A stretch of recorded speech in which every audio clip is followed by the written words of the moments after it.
Chaque espèce, la plus dangereuse soit-elle, a son prédateur. Eh bien bonjour à toutes et tous, bienvenue dans cette nouvelle vidéo critique. Aujourd'hui on va parler de OSS 117.3, Alerte rouge en infectoire. Enlevez le 3, vous aurez compris.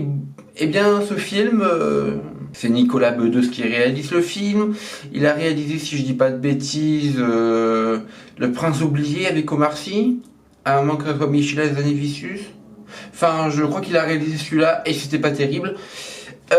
Donc du coup, OSS 117 est de retour dans les salles obscures. Hubert Bonisseur de la Batte est de retour. Est-ce que c'est un retour pour le bon, ou pour le meilleur, ou pour les deux?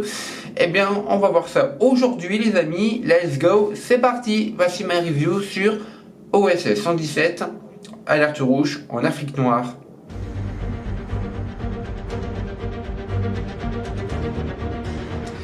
Alors fondamentalement ce film, vraiment très drôle, même s'il y a du gros, en termes de communication commerciale, même s'il y a du gros foutage de gueule, littéralement, surtout par rapport à Pierre Niney. Ceux qui ont déjà vu le film comprendront de quoi je parle, c'est du gros foutage de gueule parce que on se comprend, hein, voilà. Concrètement, je vais vous dire sans spoiler, je vais pas essayer de vous spoiler, mais on le voit genre 2 minutes au début du film. On met 40 minutes à le revoir, sur un film de 2h16, on met 40 minutes à le revoir, pour finalement qu'il repart, avec de grosses guillemets, 10 minutes plus tard. Voilà, hein, en gros, il a moins d'1 heure à l'écran. Vous imaginez, c'est scandaleux, véritablement c'est scandaleux.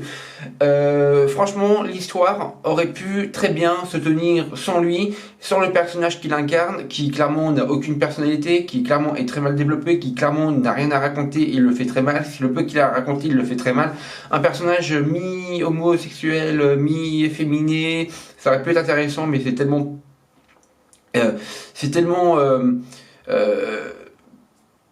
peu banal en fait de faire ça dans le monde du cinéma, de faire des personnages homosexuels, etc., que le film a complètement laissé, laissé sur le palier, etc., que ça devient totalement inintéressant. Et un soi-disant jeune qui découvre son corps, la sexualité, le machin, ouais, non, en fait, non, il y a rien de tout ça dans ce film, je suis désolé, hein. Il baise une meuf une fois dans le film et c'est tout, quoi. Enfin, à un moment donné...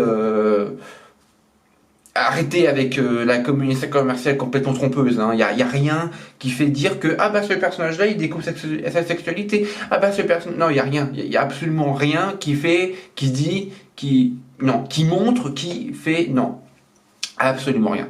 Ça aurait pu être intéressant, hein, scénaristiquement parlant, ça aurait pu faire des choses assez intéressantes, etc., mais non, ils ont préféré laisser abandonner le personnage à son dépris, etc. Pierre Niney, donc en gros, avec lui ou sans, fondamentalement, ça ne change absolument rien. Refaites la même scène où il fait exploser toute une cargaison sans Pierre Niney, ça reviendrait à la même chose. Bref, ça ne sert, ce personnage ne sert à rien. Voilà, j'ai épilogué sur ce personnage-là pendant près de 3 minutes, c'est génial. La moitié de la critique, comme quoi ce personnage-là ne servait à rien. Ensuite, OSS 117...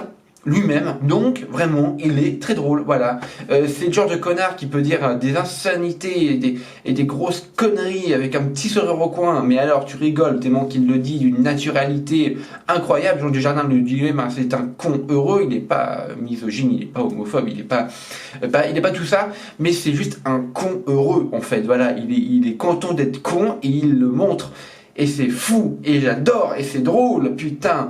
Et ce que j'avais peur en fait avec Nicolas Bedos, c'est que il ramène un scénario, des dialogues un petit peu trop pataquès, un petit peu trop gros par rapport aux clichés qu'on peut connaître sur l'Afrique noire. Finalement non, c'est plutôt subtil, c'est plutôt drôle, c'est aussi bon que les 2 premiers opus. Donc voilà. Alors en termes de négativité, il y a quand même un petit ventre mou. Au bout d'un moment, ça tourne un petit peu en rond. Les acteurs, on sent qu'ils sont un petit peu enroulés, qu'ils ne savent plus quoi faire. Donc c'est quand même assez inintéressant au bout d'un certain temps, même si le film se rattrape très très rapidement et se remet en question aussi très très rapidement. Donc voilà, fondamentalement le film est bien, le film est drôle, sans plus évidemment. Mais voilà, c'est pas le film de l'année, c'est peut-être pas le film qui va faire 1 million d'entrées, parce qu'avec le pass sanitaire en plus qui est mis en place, voilà, pour vous dire, la séance de 11h au Mégaramon Télécom, on était 8, la séance de 11h, hein, Day One, hein, mercredi 14 juillet, qu'est-ce que je raconte, mercredi 4 août, hein, on était 8 dans la salle.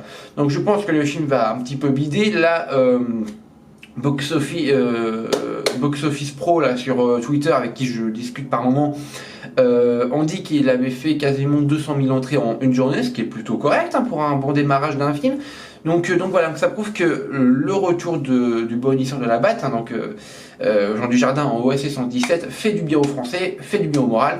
Car oui, le film est drôle, oui, c'est bien ficelé, oui, il y a quand même des petites latences, des petites longueurs, etc. scénaristiques, mais à la limite, on s'en branle, puisque le film est tellement drôle, le film est tellement bien fait, le film est tellement bien écrit, que les petits défauts, les petits défauts majeurs à droite à gauche, on peut largement les oublier et passer un bon moment entre amis, en famille, etc. devant ce film. Donc vraiment, c'est une bonne occasion de rigoler un coup. Alors évidemment, c'est pas une suite directe aux deux autres. Est-ce qu'on doit voir les deux autres avant de regarder celui-là? Non, clairement pas. Je pense que même si on doit voir les deux autres, sans connaître forcément le personnage, on va quand même l'apprécier, on va quand même s'y attacher.